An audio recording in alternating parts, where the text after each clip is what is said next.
akan lebih mau berbicara lewat hamba-Mu Tuhan. Engkau mau menyatakan isi hati-Mu bagi kami. Apa yang harus kami perbuat, apa yang harus kami ya Tuhan pahami, menjalani hari-hari kami dalam menghadapi masalah-masalah, baik di dalam rumah tangga kami, baik di dalam pribadi, maupun di dalam pekerjaan, di sekolah, dan di apapun masalah di dalam pergaulan ya Bapa. Haleluya, kami mendapatkan jalan keluar daripada-Mu lewat kebenaran firman-Mu saat ini. Haleluya, Engkau nyatakan pembukaan firman-Mu, dan semakin Engkau urapi hamba-Mu ya Tuhan, sehingga benar-benar kekuatan kuasa Roh menancapkan setiap perkataan-Mu dalam setiap hati kami ya Bapa. Hati kami benar-benar dipersiapkan benar-benar menjadi tanah hati yang baik, sehingga berakar, bertumbuh dan berbuah-buah kebenaran Tuhan. Dan buah-buah itu menyukakan-Mu dan menyukakan orang-orang di sekitar kami. Terima kasih Tuhan. Segala kekuatan roh jahat apapun yang akan mengambil benih firman-Mu yang akan ditaburkan, kami hancurkan semuanya di dalam nama Tuhan Yesus Kristus, darah Yesus yang berkuasa. Terima kasih Tuhan. Kami terima kebenaran firman-Mu hanya di dalam nama Tuhan Yesus Kristus. Haleluya. Amin.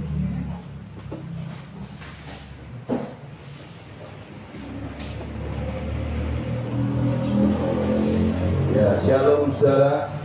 Kasih Kristus buat semua kita yang hadir hari ini, yang dapat kesempatan dalam menerima kebenaran firman Tuhan, saudara.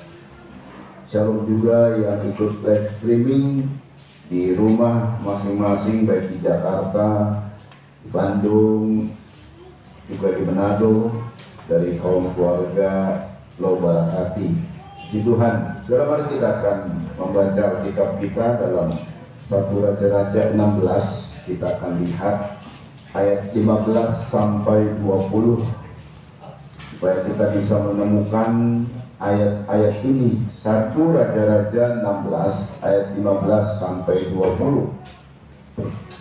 Jika kita sudah menemukan, kita akan baca bersama-sama secara bergiliran, saudara. Saya baca 15, saudara, ayat 16 dan seterusnya secara bergiliran. Ya, sudah menemukan? Yang sudah menemukan katakan amin. Ya, saya baca ayat 15 terus bergiliran dengan saudara. Dalam tahun ke-27 zaman Zimri menjadi raja. Ia memerintah 7 hari lamanya di Tirsa. Sedang rakyat berkemah mengepung di Beton yang termasuk wilayah orang Filistin. Saudara?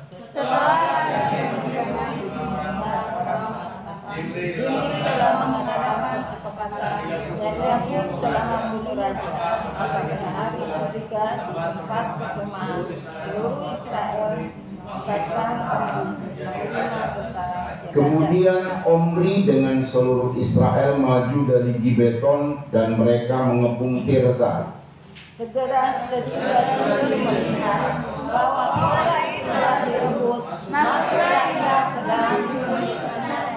Maka raja yang sendiri ada di dalamnya dan ia mati. Oleh karena dosa-dosa yang telah dilakukannya dan melakukan apa yang jahat di mata Tuhan, serta hidup menurut tingkah laku Yerobeam dan menurut dosa Yerobeam yang mengakibatkan orang Israel berdosa pula.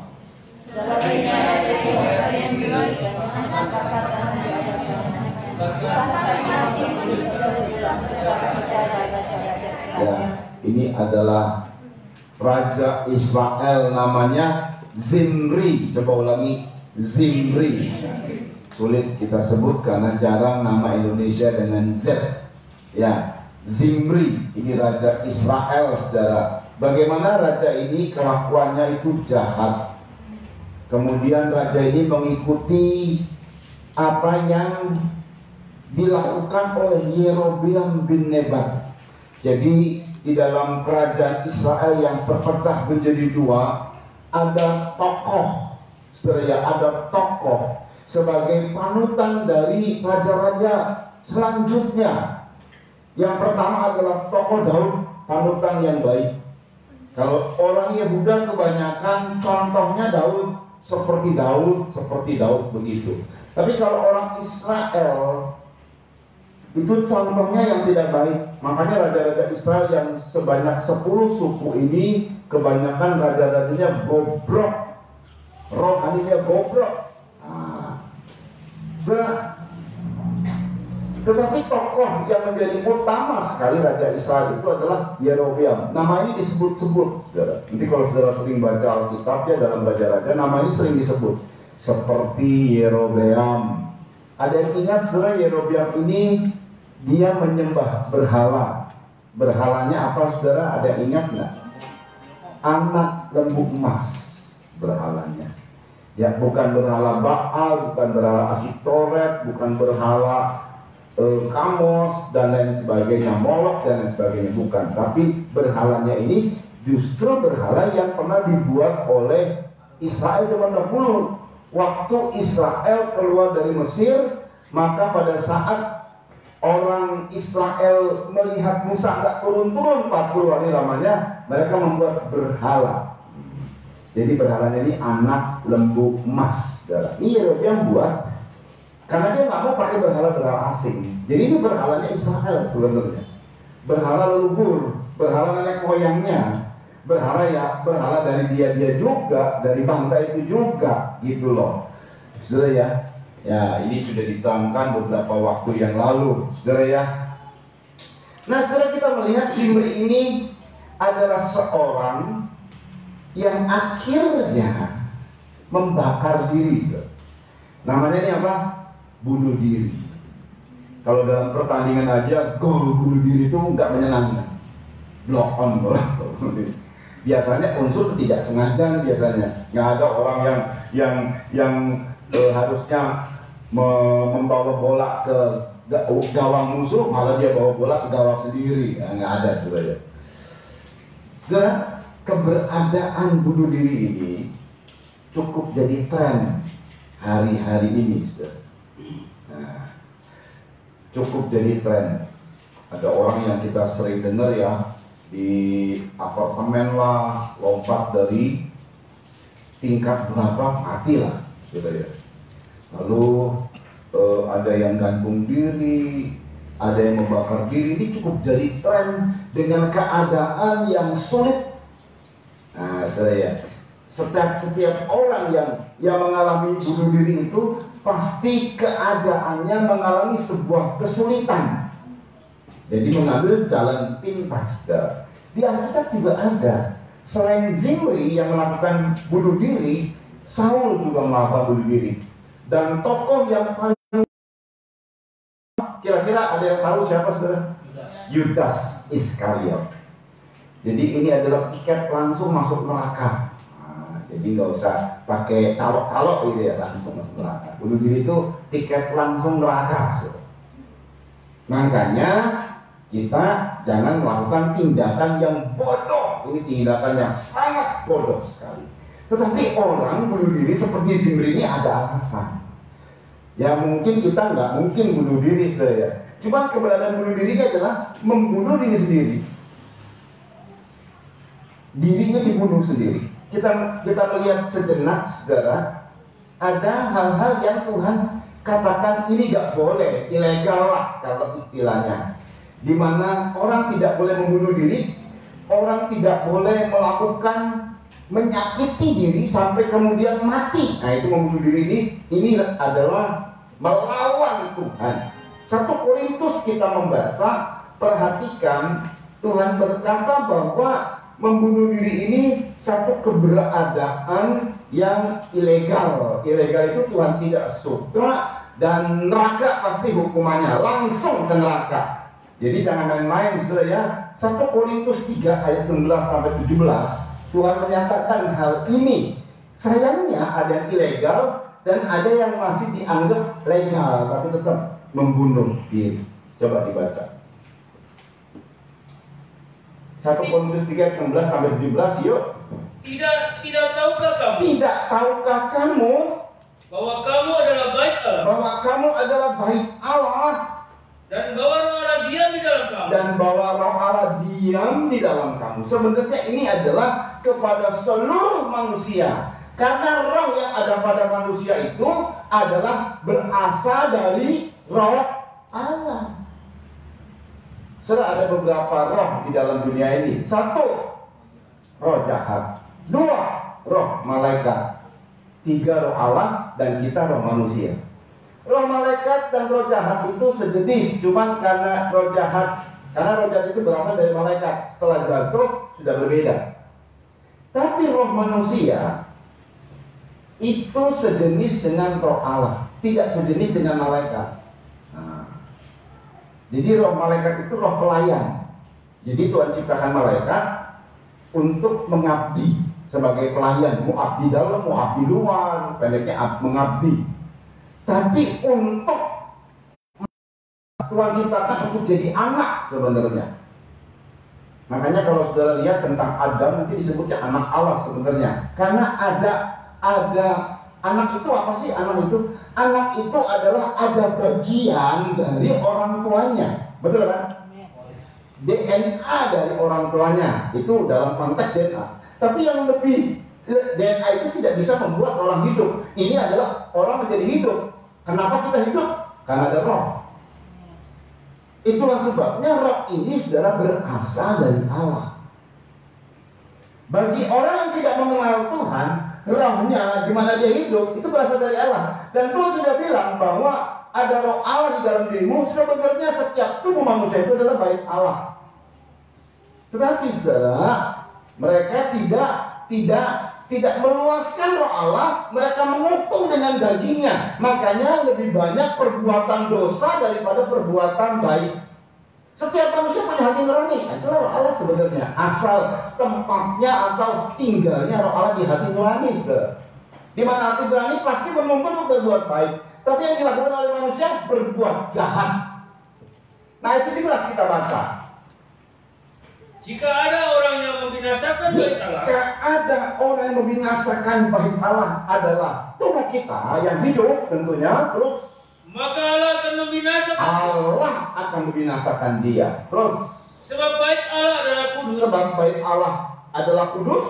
Dan bait Allah itu ialah kamu. Bait Allah itu ialah kamu setiap manusia. Makanya ilegalnya tidak boleh bunuh diri. Tanda perbuatan untuk bunuh diri. Dan hukumannya kalau dilakukan yang berat. Siapapun. Saudara pernah ada berikhtiar membunuh diri? Karena frustasi. Kalau mungkin ngomong begini, mati aja lah, gitu ya. Kok matinya ya bagaimana? Terserah Tuhan. Itu nggak bunuh diri. Tapi kalau udah mulai berpikir bunuh diri, bahkan melakukan tindakan-tindakan percobaan membunuh diri dengan minum baton, sayang. Terus minum obat tidur yang banyak. Ingat kok, kalau saudara pernah melakukan tindakan itu dan masih hidup, itu anugerah dari Tuhan. Tuhan cegah supaya saudara bisa masuk kembali dalam kerajaannya. Kalau enggak langsung masuk neraka. Begitu melek matanya di neraka. Ya kan kalau mati kan nutup mata. Ya masih kejut-kejut mungkin ya. Sakitnya udah diterima, masuk neraka lebih sakit lagi, selama-lamanya lah. Saudara, itu yang ilegal, bunuh diri, membakar diri, dengan minum baton, gantung diri, menabrakkan diri, loncat dari, macam-macam sekarang ya. Bahkan kita lihat di artis-artis Korea ya. Ya, artis Korea, waduh, artis kok. Banyak juga yang di artis-artis dunia waktu pas meninggal, dugaannya bunuh diri. Wah, ngeri ya. Dia merasa kesepian di dunia ini. Nah, itu tuh keadaan-keadaan. Nanti kita akan lihat keadaan seperti apa. Cuman ada yang masih legal, ilegal. Sekalipun sudah diperingatkan. Apa itu? Merokok, membunuh. Kan sama. Jadi kalau merokok berarti bunuh diri perlahan-lahan. Betul kan? Kan itu iklannya begitu kan? Betul nggak? Dulu saya ingat banget, merokok menyebabkan gejala. Nah, dilarang merokok. Kalau itu tadi merokok menyebabkan kanker lah, apa gitu kan ya. Ini enggak, cuma satu katanya, merokok membunuh. Jadi kalau orang merokok kan niat sendiri lah. Itu namanya bunuh diri perlahan. Ini masih legal. Masih legal. Biarpun udah dilarang, tapi legal. Kan larangan, kan gede-gede. Mana sekarang ada iklan rokok yang langsung begini? Nggak ada, semuanya iklannya apa sudah? Pemandangan. Karena nggak boleh. Itu dunia ya. Dilarang, tapi kalau nggak ada itu, nggak dapat income. Dunia ya, begitu kan hidup. Di dunia ini begini. Lucu, memang aneh. Yang serunya banyak anak pun yang ikut-ikut anehnya dunia gitu loh. Nggak boleh tapi dilakukan, nggak boleh tapi dilakukan, kayak kan gitu. Coba kita lihat alasan apa? Sebab kita mungkin tidak arah ke situ, tapi mungkin kita juga membunuh karakter kita. Orang yang membunuh diri itu cenderung biarpun dia tidak membunuh diri, tapi dia mulai cenderung dengan menghentikan semua aktivitas hidupnya, mulai menyendiri. Dia tidak mau lagi bergaul dengan orang lain. Itu sudah membunuh dirinya. Karena manusia itu adalah makhluk bersosial, nggak bisa sendiri, betul? Jadi kalau keadaan kita sendiri, nggak mau diomongin, nggak mau ditegur, maunya menyendiri saja. Ini namanya sudah hal-hal yang bersifat membunuh diri. Mungkin tidak mati ya, tapi dia mengambil tindakan seperti itu. Membunuh sifatnya, membunuh karakternya, membunuh segala macam. Nah ini. Nah, ada orang-orang yang karasif, ada orang-orang karasif, dan itu sebenarnya kena tipu daya iblis. Kenapa orang membunuh diri? Kenapa Zimri membunuh diri? Nah, kita lihat sekarang kisahnya sedikit, saudara ya. Tolong dibaca. Ini kisah lengkap. Tadi kisah cuma pada saat prakteknya, pada saat eksekusinya, dia mengeksekusi dirinya. Tetapi sebelumnya alasannya kenapa? Kita baca 1 Raja 16 ayat 9 sampai 13. Nah, saudara ya, hati-hati karena ini terjerat oleh iblis. Begitu Zimri melakukan perbuatan jahat, berarti bukan ada Tuhan di situ, ada iblis di situ. Dan dia tadinya bukanlah orangnya iblis, karena dia diangkatnya sama Tuhan. Dia melakukan firman Tuhan, dia sebagai eksekutor, sehingga firman dia nanti kita baca 1 Raja-Raja 16 ayat 9 sampai 13. Yuk. Zimri, pegawainya yang menjadi panglima atas setengah dari pasukan kereta, mengadakan persepakatan melawan dia. Ketika ia minum-minum sampai mabuk di Tirsa. Ya, ini maksudnya adalah raja sebelumnya, Raja Ela. Sedangkan Zimri ini pegawai dari Raja Ela ini. Dia pegawai, surya, dia pegawai dan sebagai pangkatnya ini panglima atas tengah dari pasukan kereta. Panglima di pangkatnya ini. Saudara perhatikan baik-baik. Ketika Ela ini lagi minum-minum, ini kesempatan besar buat Zimri untuk membunuh raja. Dia panglima ya, Zimri ini panglima, pegawai. Jadi pegawai membunuh tuannya, pegawai membunuh raja, panglima membunuh raja. Terus di rumah Arsya yang menjadi kepala istana di Tirsa. itu memang peluang bagus memang. Dia ngambil kesempatan dalam peluang bagus itu. Ya terus. Datanglah Zimri. Ya. Lalu membunuh dia dalam tahun ke-27 zaman Asa, Raja Yehuda. Terus. Dan dia menjadi raja Lalu menggantikan. setelah raja itu mati, maka Zimri mengangkat diri menjadi raja. Terus kan? Pada waktu ia menjadi raja itu, segera sesudah ia duduk di atas tahtanya, ia membunuh seluruh keluarga Baesa. Oh ya, ini Baesa, saudara. Bukan Ela, Baesa. Ia membunuh seluruh keluarga Baesa. Terus. Tidak ada seorang laki-laki pun daripadanya yang ditinggalkannya hidup, juga kaumnya dan teman-temannya. Perhatikan ayat 12. Demikianlah Zimri menggunakan seluruh keluarga Baesa sesuai dengan firman Tuhan yang diucapkannya kepada Baesa. Dia ini sebagai eksekutor. Baesa berbuat jahat, perlu dihukum. Siapa yang menjadi penghukumnya? Zimri. Ada orang yang berbuat jahat, perlu dihukum. Maka perlu tuan eksekutor untuk mengeksekusi orang-orang yang berbuat jahat. Siapa yang dipakai? Jangan sampai kita yang dipakai eksekutor. Zimri dipakai sebagai eksekutor. Perhatikan loh, Zimri ini melakukan firman. Bukan lawan firman. Zimri ini menggenapkan firman penghukuman. Nah, terus dibaca. Dengan perantaraan Nabi, Ya. oleh karena segala dosa yang telah dilakukan Baesa dan Ela, Ya. anaknya, Ya. yang mengakibatkan orang Israel berdosa pula, Terus. sehingga mereka menimbulkan sakit hati Tuhan Allah Israel Ya. dengan dewa-dewa kesia-siaan mereka. Iya. Minggu lalu kita tahu tentang dewa kesia-siaan. Jadi ini perhatikan ya, urutannya terus berlanjut. Kisahnya ini kayak sinetron, episode demi episode. Ini episode selanjutnya. Ini saya. Episode kemarin episode dewa kesia-siaan. Ini episode mengenai Zimri.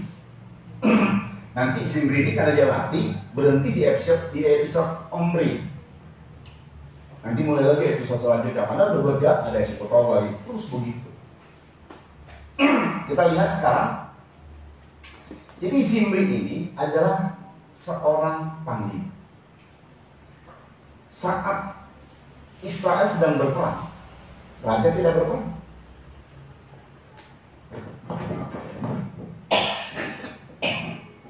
Oke. Pada saat raja ada di rumah istana, kepala istana, namanya mana itu? Arsa di Tirsa. Dia dapat kesempatan, ini lagi nggak ada pengawal, dia bunuh. Dan itu pun karena dapat kesempatan mabok. Makanya hidup ini jangan mabok. Sebab selain manusia yang bisa membunuh kita, ada pribadi yang memang dari dulu sampai sekarang seorang, dia adalah pribadi pembunuh manusia. Ada yang tahu siapa? Iblis. Iblis itu sejak dari dahulu pembunuh manusia. Makanya jangan mabok. Mabok ini peluang besar untuk dibunuh karena nggak siaga, betul ya? Mabok apa? Mabok duniawi. Jangan kamu mabok anggur duniawi.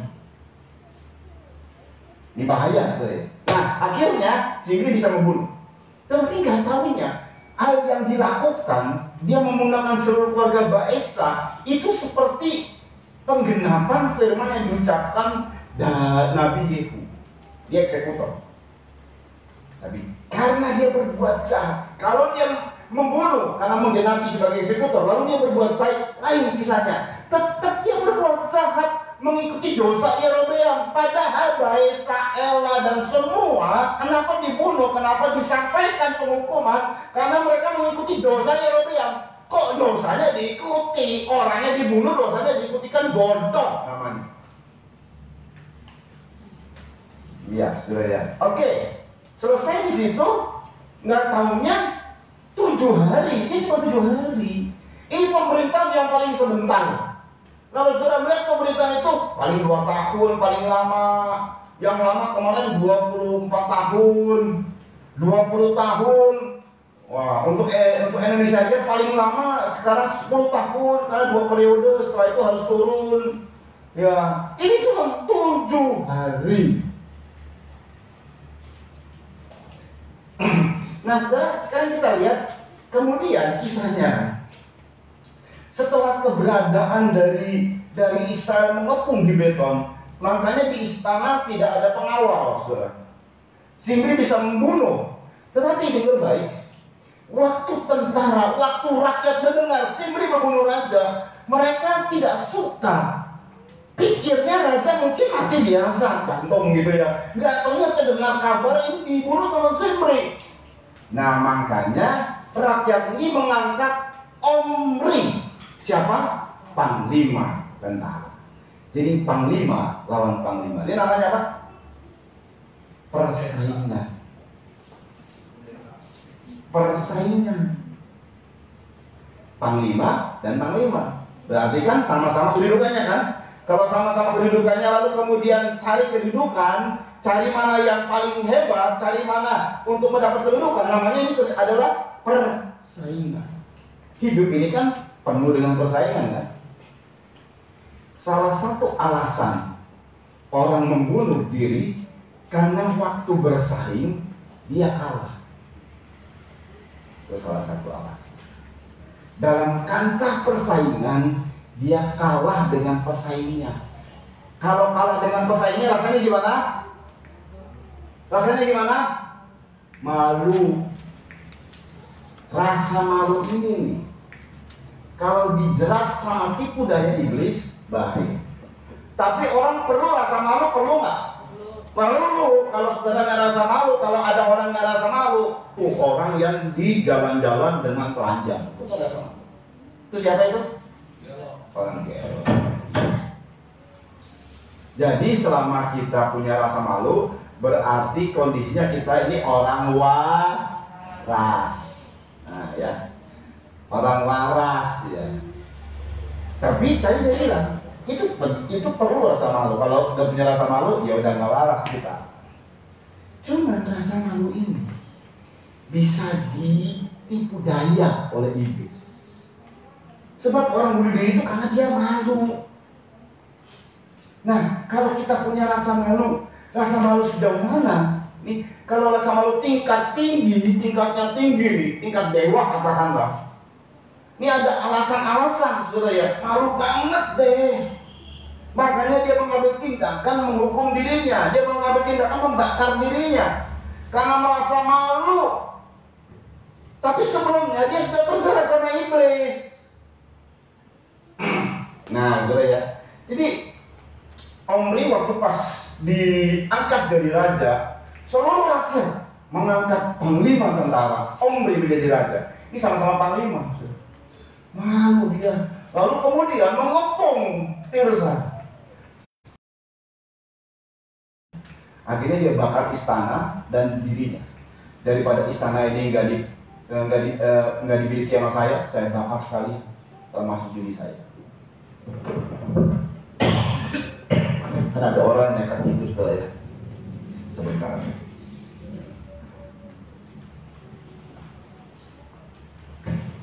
Sudah, kita lihat rasa malu itu penting. Tapi dalam keadaan cuma 7 hari langsung terhukum dia.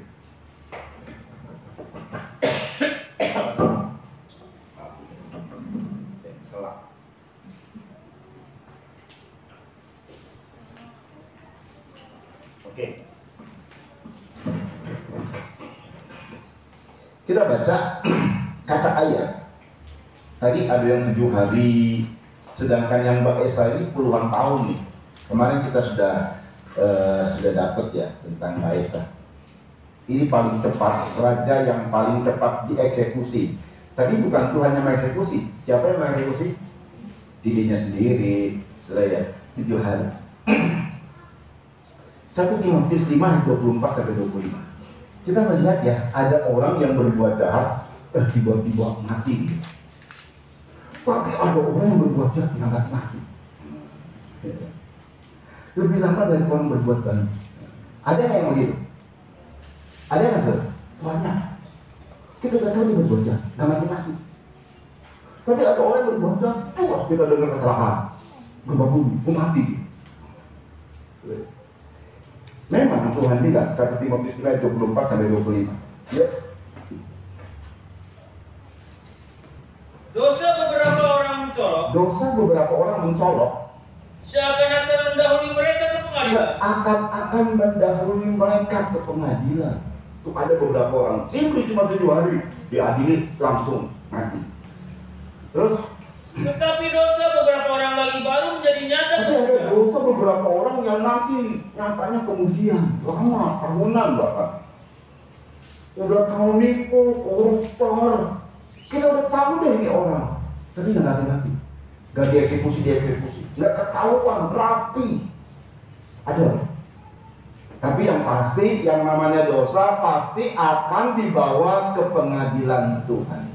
Kalau pengadilan dunia luput, pengadilan Tuhan tidak luput. Betul kan? Makanya kalau kita berbuat dosa, segera kita minta ampun sama Tuhan. Kalaupun kita harus mengalami konsekuensi dari dosa yang kita perbuat, ayo kita terima.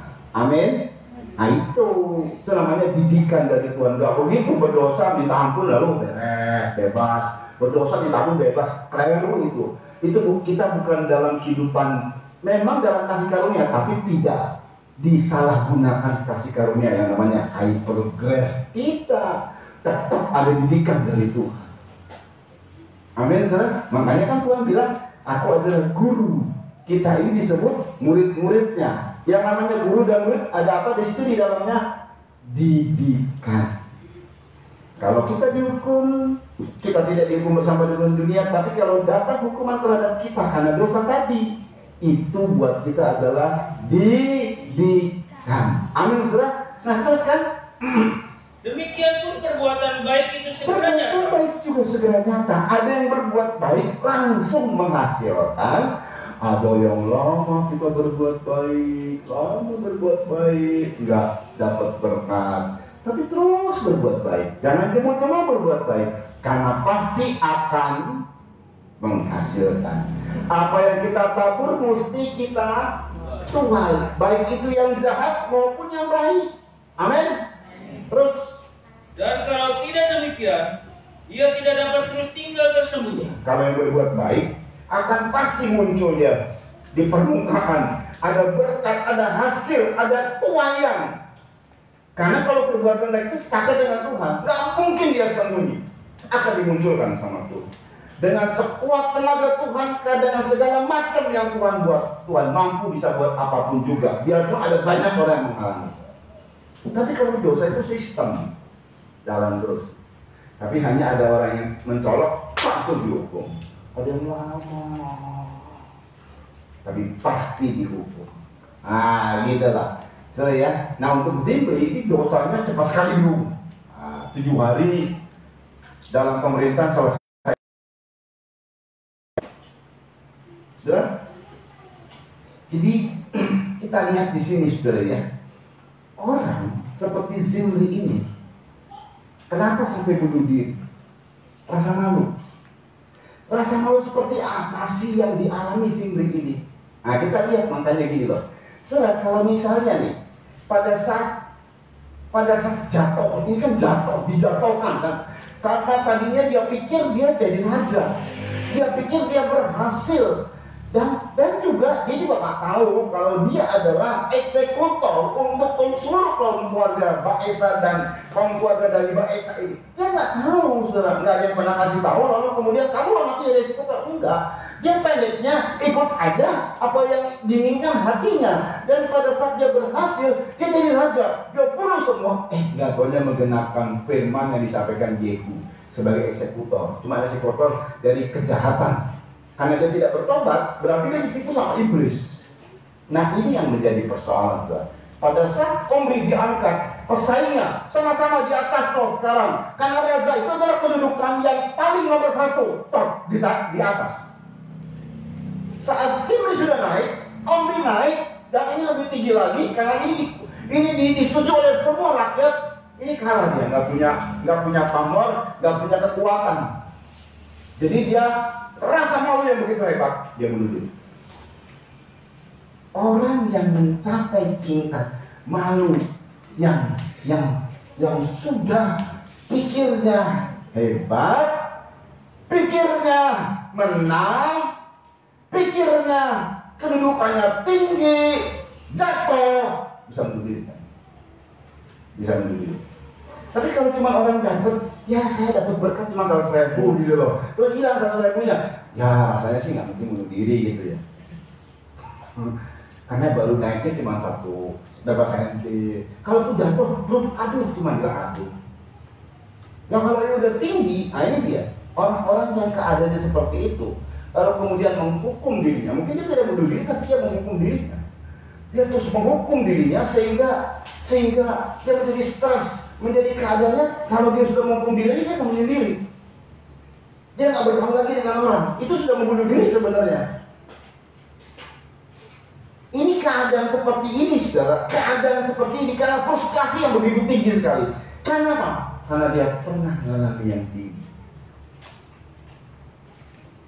Yang namanya raja, pertama, keributan tinggi. Betul. Kedua, apalagi? Gengsinya ini. Betul kan? Dia memiliki seluruh negeri, berarti dia orang nomor satu dan kaya. Raja itu hidupnya gimana sih? Dan dalam kerajaan ya tidak presiden sekarang ini ya, karena diatur. Karena yang di presidentil dalam kita ini, saudara, bukan presiden yang berkuasa, tapi majelis permusyawaratan rakyat. Kalau ada macam-macam dengan presiden, bisa MPR mengadakan sidang apa? Ya A, dia bilang B ya B. Dia cinta sama perempuan manapun diambil. Semakin jadi presiden, semakin seenaknya sendiri. Tergantung presiden, jadi raja seenaknya sendiri, tergantung raja. Jadi kira-kira hidupnya gimana? Glamor, pesta. Nah, itulah sebabnya saya mau kasih tahu. Kalau tiba-tiba kita diizinkan naik sama Tuhan, lalu kemudian hidup kita tidak waspada, kita berbuat keduniawian dan dibiarkan sama Tuhan, jangan-jangan kita sedang terjerat sama iblis. Karena Tuhan melarang untuk hidup glamor. Sebab nanti yang muncul dalam glamor, kemewahan, apa yang muncul? Gengsi, harga diri. Banyak orang bilang, kamu tidak menghargai saya. Saya mau tanya, berapa hargamu?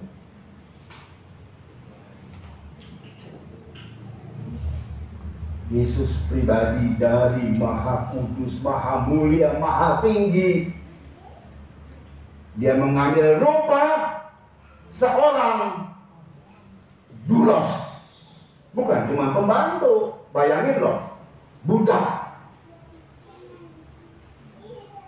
yang main-main dari yang tinggi loh, punya kedudukan tinggi. Dia tidak mempertahankan gengsinya. Kalau ada orang berkata, kau tidak menghargai saya, orang ini tidak menghargai Tuhan juga. Yang gengsinya tidak dipertahankan. Demi kita loh, demi orang yang bilang kau tidak menghargai saya. Nah ini kalau udah ada gengsi, gimana itu? Dan kalau Tuhan sih tidak pernah mengizinkan, karena berulang kali, rendahkanlah dirimu. Betul ya? Belajarlah kepadaku karena aku lemah lembut dan rendah hati. Orang yang lemah lembut dan rendah hati gak mungkin bunuh diri. Diapa-apain. Kalau Zimri ini hatinya sudah gengsi dan keras hati, dibanting hancur, bunuh diri makanya. Lah kalau orang yang lembut hati, dipukul apapun dia ngikuti pukulannya. Sudah tahu kalau misalnya seperti apa ya, seperti tanah liat yang lembut begitu ya, dalam keadaan lembut, dipukul dengan kuat-kuat dengan tangan, dipukul, itu udah hancur. Dia ngikuti lekukan pukulannya. Betul kan? Betul kan? Ya.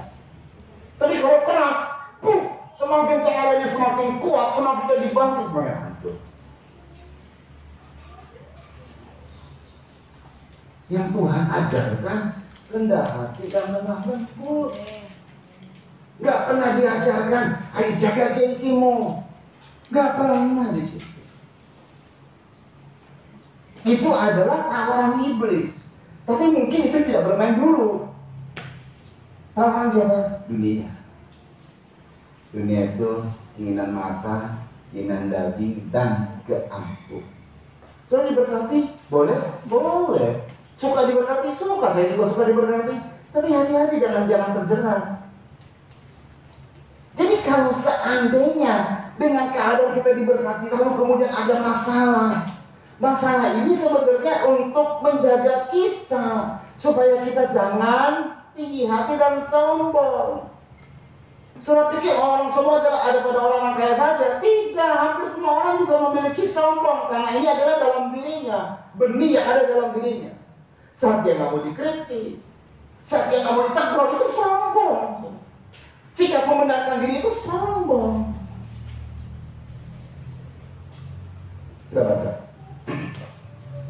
Nah, ini nanti dari menjadi keadaan kalau ada kehancuran. Orang yang sudah tinggi bisa jatuh nggak? Bisa. Entah dijatuhkan atau dia jatuh. Tapi kalau orang yang rendah bisa jatuh nggak? Oh, ada di rendah kok. Gimana mau jatuh? Justru yang tinggi ini berhati-hati. Sudah kita lihat bahwa apa yang Tuhan bilang dalam Injil Lukas, kita baca pasal 16.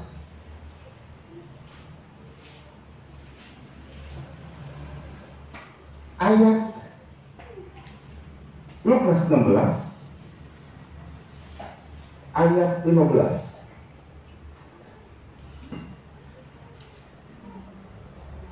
Lalu ia berkata kepada mereka, Iya, kamu membenarkan diri di hadapan orang, kamu membenarkan diri di hadapan orang, tetapi Allah mengetahui hatimu. tetapi Allah mengetahui hatimu. Terus, Sebab apa yang dikagumi manusia dibenci oleh Allah. dikagumi manusia, dibenci Allah. Mencari kekaguman manusia, dibenci Allah. Orang dikagumi itu maunya dipuji-puji, dikritik malah. Jadi begitu kita dikritik marah, hati-hati.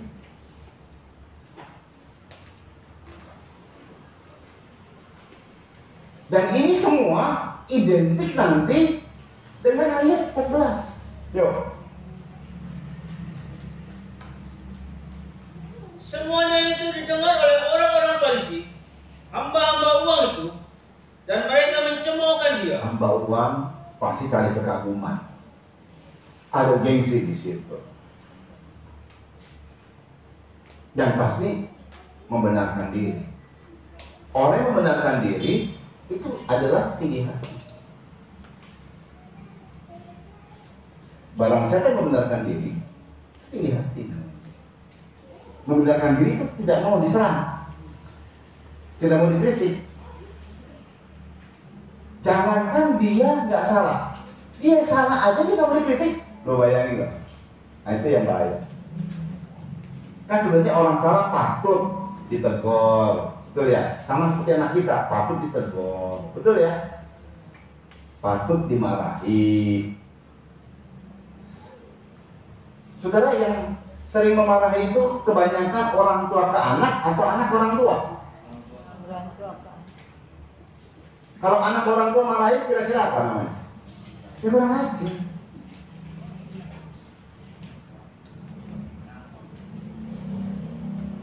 Ini simple. Pendudukannya tinggi, ada gengsi, ada harga diri, jatuh, malu. Udah deh. Memang rasa malu ini pernah ada di dalam, dimulai dari zaman, saudara tahu rasa malu. Adam itu sebenarnya nggak pakai pakaian. Tapi ada kemuliaan Allah. Jadi dia nggak pakai pakaian kayak kita gitu. Dia nggak pernah jahit. Pakaiannya dari kemuliaan Allah. Begitu dia berbuat dosa, kemuliaan Allah diangkat. Keadaannya jadi apa, saudara? Telanjang. Kalau telanjang gimana? Malu kan? Rasa malu betul kan? Nyadar, insaf harusnya. Nah bahayanya, waktu Tuhan datang, kakinya terdengar oleh Adam, sembunyi. Nah ini yang kan. Oke, Tuhan tahu semua itu, Tuhan tahu. Tuhan tanya, Adam, di mana kamu? Kenapa sembunyi? Biasanya nggak sembunyi. Lalu Adam kemudian membenarkan dia. Apa kamu makan buah perbuatan baik dan jahat? Itu loh perempuan yang kau tempatkan di sisiku. Perempuan yang kamu terima. Itu loh ular yang menipu daya aku. Tertipu. Jadi nyatanya itu semua tertipu. Seandainya Adam begitu mendengar suara Tuhan, sudah nyata, sudah berdosa, datang beruntut, ampun Tuhan, ampun. Kira-kira gimana? Manusia nggak kayak begini. Saya kayaknya. Tapi kalau saudara seperti Adam gitu, kira-kira gimana? Apa begitu lakukan ditambah gitu? Enggak juga, jangan salah. Betul nggak? Kalau saudara kira-kira seperti Adam, kira-kira Adam salah sih. Coba saudara jadi Adam ya. Apa saudara begitu berdosa terus ditambah? Enggak, kabur juga. Sembunyi juga. Nyalain orang juga. Buktinya di mana? Ya, berulang kali kalau kita lakukan itu. Amin, saudara. Jangan kata saudara saya juga suka lakukan itu. Mulai bermain silat, mulai memakai kema. Sama. Itulah manusia sebenarnya. Lalu dari Adam, Saul sama, karena sudah tinggi dia. Waktu Yonatan dia lihat mati, padahal dia selalu perang menang, anak-anaknya nanti malu dia. Dia bilang, dan peperangannya sudah jadi berat. Tuhan nggak campur tangan. Dia bilang sama pemegang senjatanya, bunuh aku. Pemegang senjatanya nggak mau, dia nggak mau. Akhirnya dia tusukkan diri. Saul mati bunuh diri dengan menusukkan diri dengan pedang. Yang bawa senjata juga ikut-ikut. Yang menyerah jadi ikutin. Yudas Iskariot. Jadi nggak taunya menyesal akan dosa itu nggak cukup. Sebab menyesal akan dosa masih bisa dipengaruhi oleh iblis. Yudas Iskariot pada saat dia menjual Yesus, dia sadar Yesus tidak bersalah. Waktu disalib kaget dia cuma digebukin di penjara gitu ya. Kok disalib? Kaget dia lempar uang yang dikasih, dia lempar ke para imam. Kurang ajar kalian mau marah gitu ya, umpat datanglah sama itu nggak tanggung lah katanya. Tapi kata mereka, nggak, itu salah kamu. Dia malu juga sekali. Seandainya ya waktu Yesus disalib, dia sekali datang minta ampun, aku nggak tahu. Selamat nggak sih? Diampuni nggak? Diampuni. Akhirnya iblis merayu, menipu. Kamu yang berbuat dosa banyak. Siapa yang bisa menanggung kalau begitu? Makanya Yudas ambil tangan, diketat, mati. Masuk.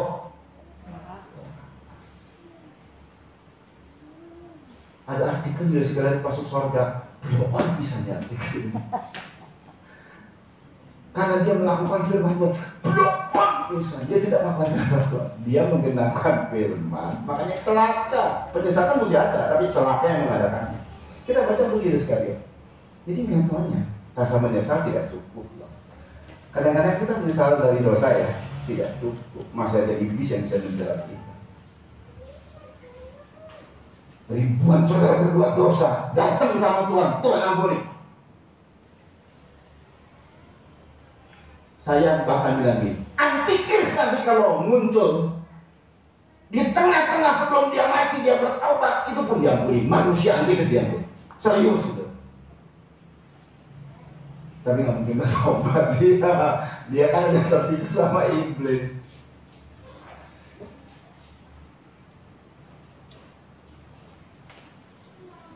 Siapapun yang datang kepada Tuhan dengan perbuatan dosa sebesar apapun, tetap akan diampuni sama Tuhan. Tetap diampuni. Sejahat apa dia, tetap diampuni.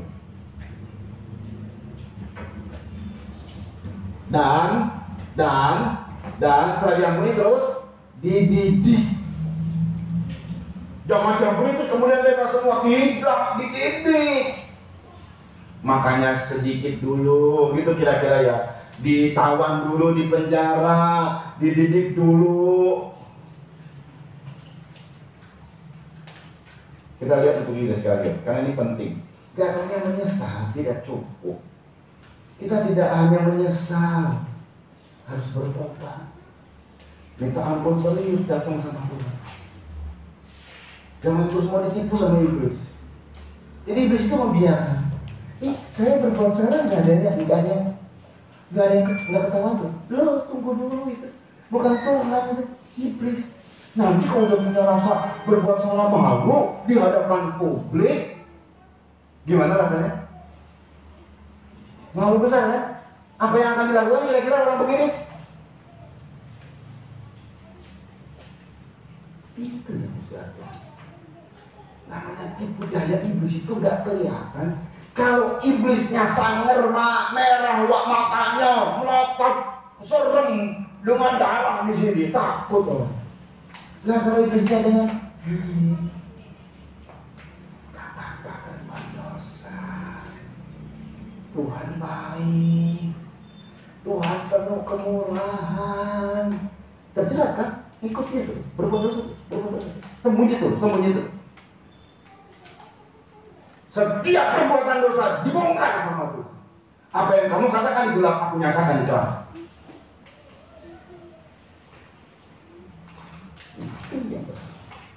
Matius 27 ayat 3 sampai 5. Yudas menyesal, nangis, tapi nggak melakukan tindakan datang sama Tuhan. Malah terus jauh dari Tuhan, sembunyi terus. Rasa malu yang sudah melampaui semuanya. Matius 27 ayat 3 sampai 5. Yuk. Pada waktu Yudas yang menyerahkan dia melihat bahwa Yesus telah dijatuhi hukuman mati, menyesal ia. Lalu ia mengembalikan uang yang 30 perak itu kepada imam-imam kepala dan tua-tua. Terus Dan berkata, aku telah berdosa karena menyerahkan darah orang tak bersalah. Mengaku dosa tuh karena menyerahkan darah orang yang tak bersalah. Yudas akui itu tidak bersalah. Terus. Tapi jawab mereka, apa urusan kami dengan itu? Apa urusan kami dengan kamu? Sana pergi. Ya, terus. Itu urusanmu sendiri. Terus. Maka ia pun melemparkan uang perak itu ke dalam bait suci. Lempar sama kesoalnya. Kenapa jadi begini? Ya, kan. Cara iblis memperdaya. Semua dibongkar. Akhirnya apa? Melemparkan uang perak itu dalam bait suci terus. Lalu pergi dari situ dan menggantung diri. Karena malunya sudah terlalu besar. Iblis menuduh dia, kamu ditolak, kamu dibenci sama Yesus. Yang kamu datang tuh. Karena iblis ini, saudara tahu iblis ini kerjanya apa sih? Mendakwa, menuduh. Saudara pernah tertuduh dalam hatimu? Itu kerja iblis. Sampai sekarang masih terus mendakwa dan menuduh kita. Makanya dekat sama Tuhan. Amin. Dekat sama Tuhan. Dekat sama Tuhan. Sebesar apapun dosamu, asal datang sama Tuhan, minta ampun.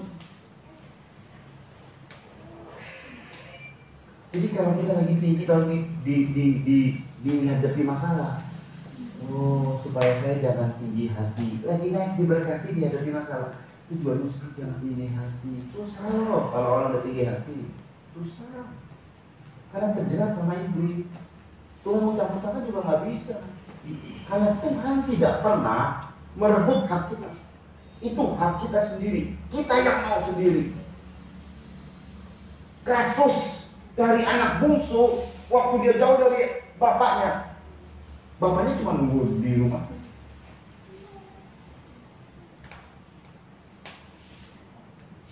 Itu.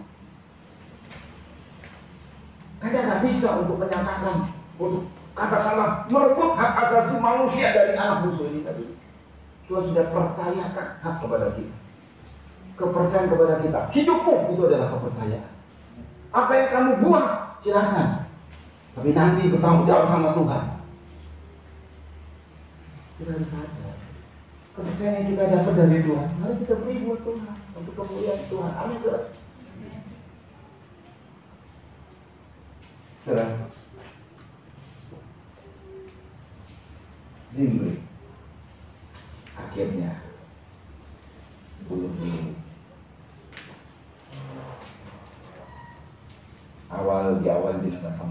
kalah dalam persaingan.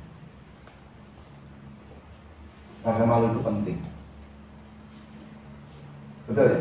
Adam waktu telanjang rasa malu.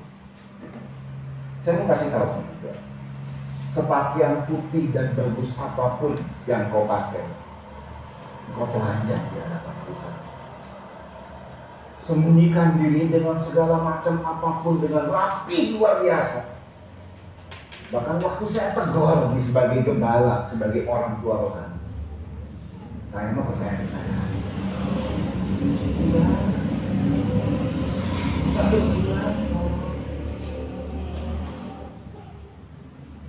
Entah takut dimarahi, entah apa nggak ngerti saya. Enggak, tapi telanjang di mata Tuhan. Di mata saya nggak tahu. Banyak orang yang nipu saya. Jujur, banyak orang yang nipu dan saya tertipu. Dalam arti soal duit lah gitu ya, minta bantuan, saya tolong, nipu. Buat saya, berdoa amat.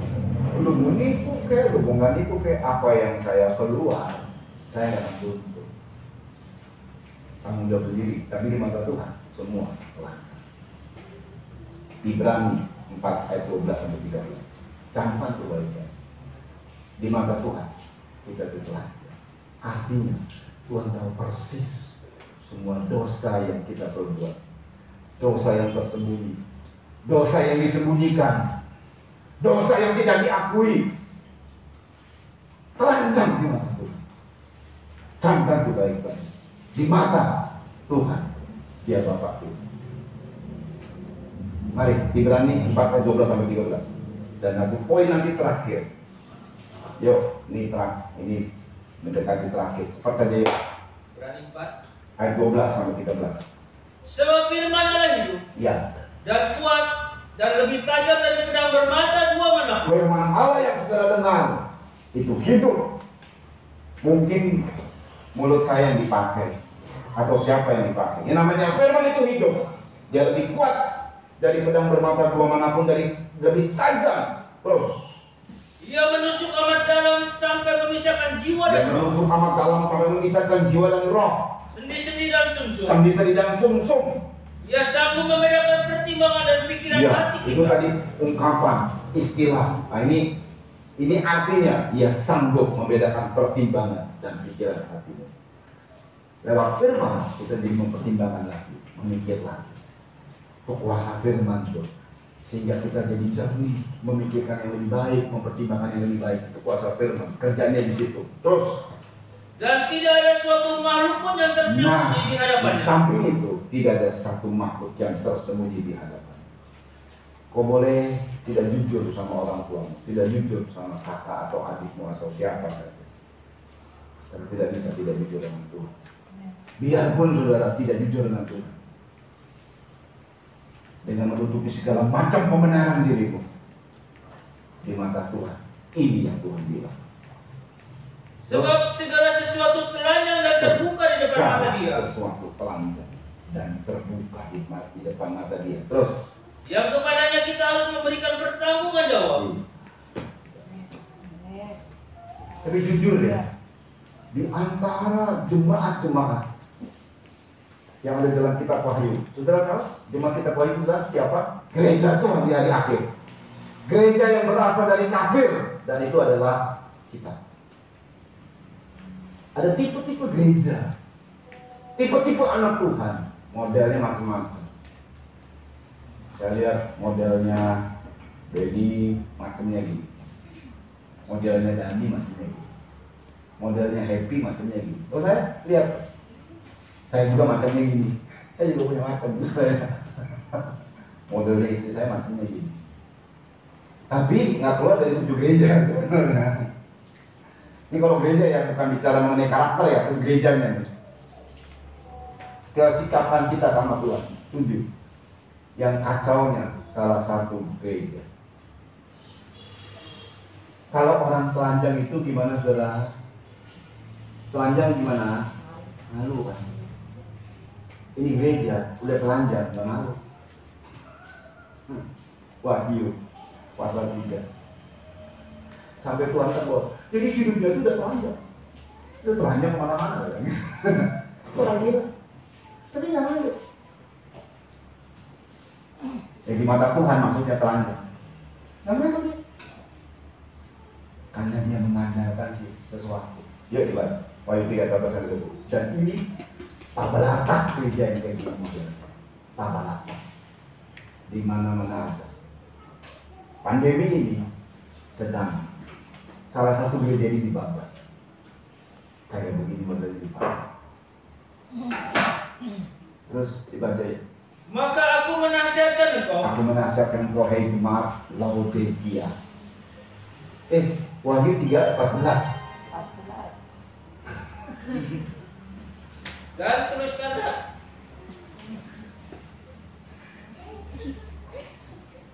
Ya.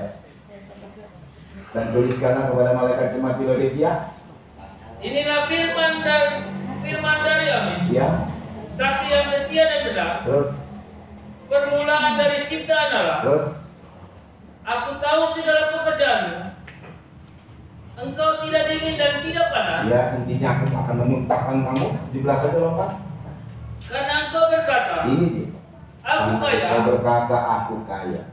Dan aku telah memperkayakan diriku. Aku telah memperkayakan diriku. Terus. Dan aku tidak kekurangan apa-apa. Aku tidak kekurangan apa-apa. Nah ini. Terus. Karena engkau tidak tahu. Karena engkau tidak tahu. Bahwa engkau melarat dan malam. Melarat, malam. Miskin, buta, dan telanjang. Bayangin loh, ini gereja telanjang. Kamu kan telanjang, tapi nggak nyadar. Ditutupi sama aku kaya. Aku telah memperkayakan diriku. Pakai teori-teori segala macam kali ya. Padahal Tuhan bilang, miskin. Ini yang bahayanya, telanjang. Malu, harusnya malu. Sadar sebenarnya, tapi nggak malu. Karena tadi keduniawiannya menjadi prioritas sih. Gereja kalau memprioritaskan yang duniawi, telanjang di mata Tuhan. Karena nggak perhatikan yang rohani. Pakai pakaian rohani harusnya. Orang kaya itu dikenal sama Tuhan, siapa bilang? Orang yang dikenal sama Tuhan pasti diberkati, itu betul. Patokannya bukan diberkati, dikenal Tuhan. Tidak, orang miskin gak dikenal Tuhan, siapa bilang? Gak ada itu aja. Aku memberitakan kabar baik untuk orang miskin. Tapi diputar. Dan itu terjadi di dekade beberapa waktu lalu.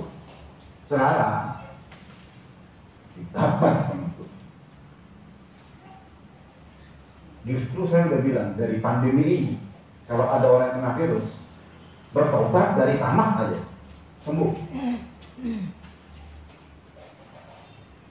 Kalau nggak bertobat dari tamak, dari dosa, mati. Nggak peduli kan. Kemarin ada rekan kita juga kemarin sharing sama saya. Saya bilang baca atau lihat video saya Mazmur 91 lawan COVID-19. Itu nggak main-main, itu nggak kebetulan. Biar ya. Saya anjur ikuti apa yang saya bilang.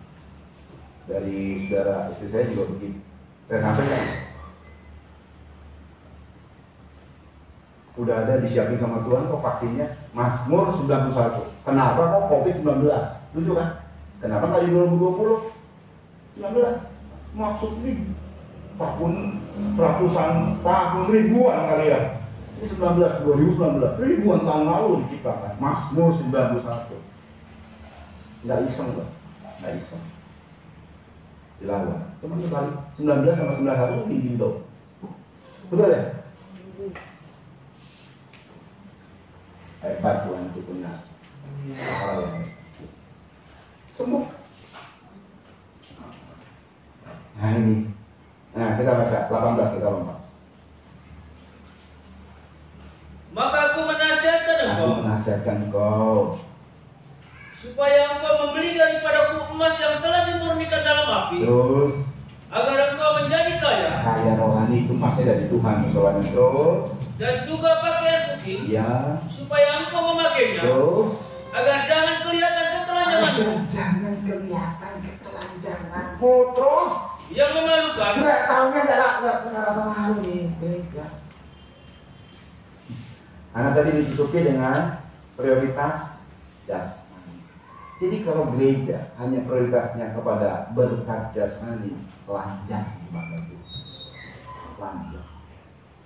Saudara, ke gereja ini untuk apa? Jangan main gambling. Itu kalau kita menabur banyak, menuai banyak. Gambling. Itu nggak perlu begitu. Itu sudah sistem. Beri perpuluhan, dapat berkat berlipat-lipat. Itu jangan kemudian jadi gambling. Ya kan, kalau gambling kan gitu. Judi kan gitu. Sedikit nanti lipat ganda. Kenapa orang suka judi? Karena naruhannya sedikit. Iya kan? Kalah. Sedikit lagi. Kalah. Lama-lama bangkrut. Tuhan tidak gambling. Tuhan lakukan apa yang difirmankan. Kalau kita melakukan menabur karena taat sama firman, kita kalah. Sistem Tuhan dia kalah. Kalau kita beri perpuluhan, nanti orang itu tertera di dalam Alkitab. Langit bumi tidak berlalu, tapi firman tidak pernah berlalu. Firman itu juga tidak berlalu. Terus. Dan lagi minyak untuk melumas matamu. Iya. Supaya engkau dapat melihat. Iya, cukup. Oh, nggak tahunya mungkin sudah hilang zaman ini yang menutup dia. Dia nggak lihat. Keluarga. Tapi kita adalah orang-orang yang disayang sama Tuhan. Dan kita juga mau ditegur, Tuhan tegur saya. Kalau ada kekeliruan, kalau ada kesalahan, biarlah firman-Mu sebagai kebenaran terus mengoreksi hidup ini. Senang kita memperbaiki dari hari ke hari. Tuhan tidak menghukum saudara, Tuhan menasihati. Tuhan tidak menghukum saya, Tuhan menasihati. Paulus pun tidak menghukum diri. Jadi kalau ada yang terus menghukum diri, aduh saya nggak bisa apa-apa, udahlah nggak mau apa-apa, saya nggak bisa apa-apa. Itu namanya menghukum diri, itu namanya membunuh diri, membunuh kebisaannya, membunuh karakternya, membunuh sifatnya, menghukum diri. Minder itu membunuh diri. Karena Tuhan menghargai kita, amin. Jangan prioritaskan pada yang jasmani, prioritaskan pada yang rohani. Apa itu? Lihat hidup kita. Apakah aku berkenan kepada Tuhan? Jangan lihat Tuhan berkati aku. Kapan ya aku dapat duit banyak? Hidup kita. Kita makan tahu tempe dengan ucapan syukur lebih penting daripada berlimpah ini. Tapi Tuhan bilang juga berarti. Harus. Ya, kalau kita masih merasa itu, kita merasa malu di Tuhan. Ini kita masih waras, ya kan? Segera kita bertobat, segera kita datang sama Tuhan. Saudara, Zimri itu dipakai sama Tuhan, itu alatnya Tuhan, itu dipilih sama Tuhan. Saul itu dipilih sama Tuhan.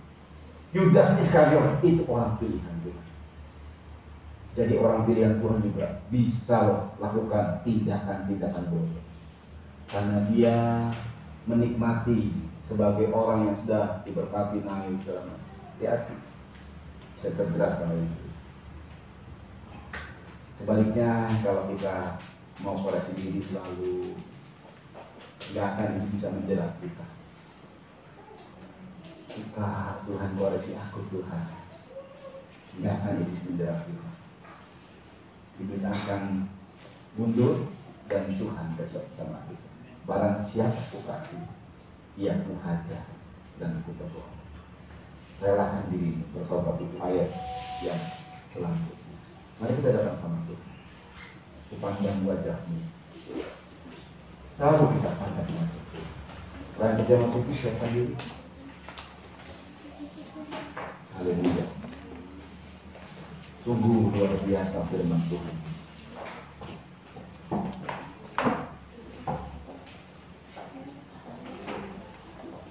Bukan dengan kekuatan Tuhan dapat jalan hidup.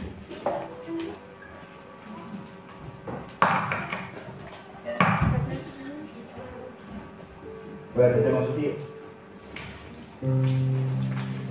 Buat ke tengah aja kok. Bukan dengan dapat jalan, dapat jalan kuduskan Tuhan apa yang kami akan terima. Engkau pribadi yang maha tinggi, maha mulia, mau turun dan mengatakan yang sebagai hamba di dalam nanti jadi baik dengan sebuah ketaatan sungguh luar biasa, sehingga kami jadi sempurna, kami jadi tidak kuat, kami menjadi bebas karena dosa kami disucikan oleh Tuhan.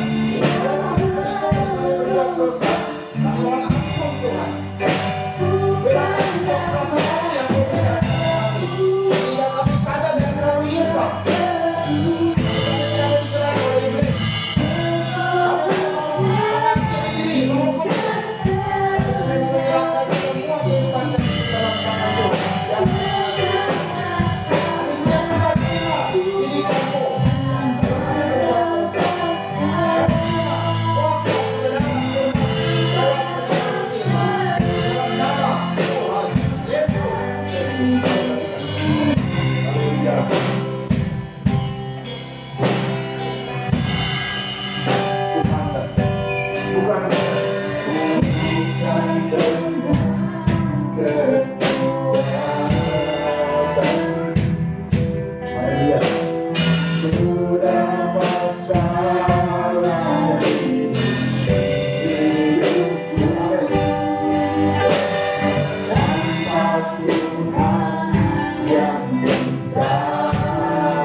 Sebab apa yang telah diteruskan kepadamu telah kuterima dari Tuhan, yaitu bahwa Tuhan Yesus pada malam waktu ia diserahkan mengambil roti, dan sudah ia mengucap syukur atasnya, Yesus memecah-mecahkannya dan berkata, inilah tubuhku yang diserahkan bagi kamu.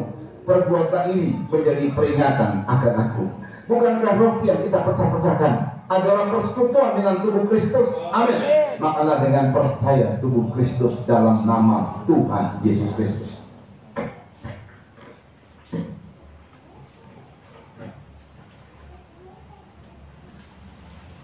Angkatlah minuman yang berisi darah Kristus dengan cawan perjanjian baru dari perjanjian darah. Ini perjanjian yang sangat kuat dari perjanjian manapun. Haleluya.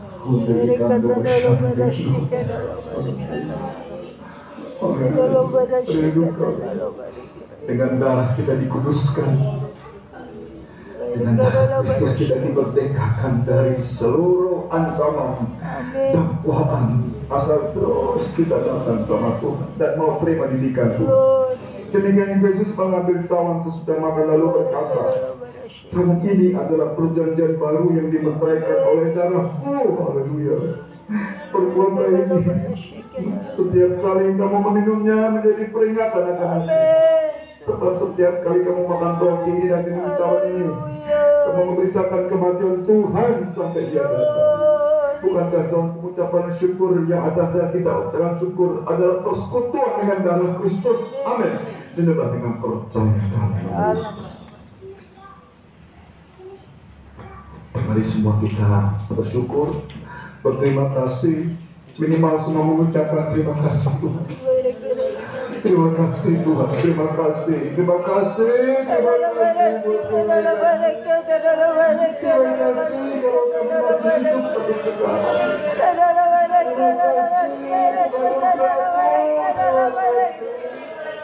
Terima kasih, terima kasih, terima kasih, terima kasih. Haleluya, Kau baik Tuhan.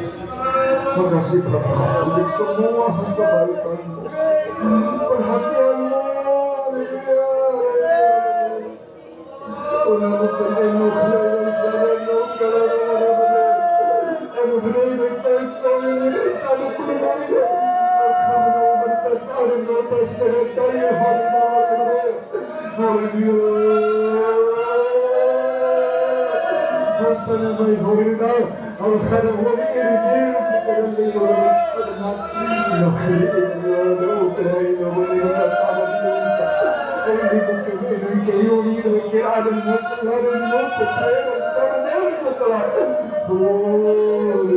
Terima kasih Bapak. Berkati semua yang hadir Tuhan. Berkati keluarga di sini yang telah menyediakan tempat ibadah. Berkati yang menyediakan pastori Tuhan, keluarganya pastori. Berkati semua jemaat Tuhan di mana mereka berada.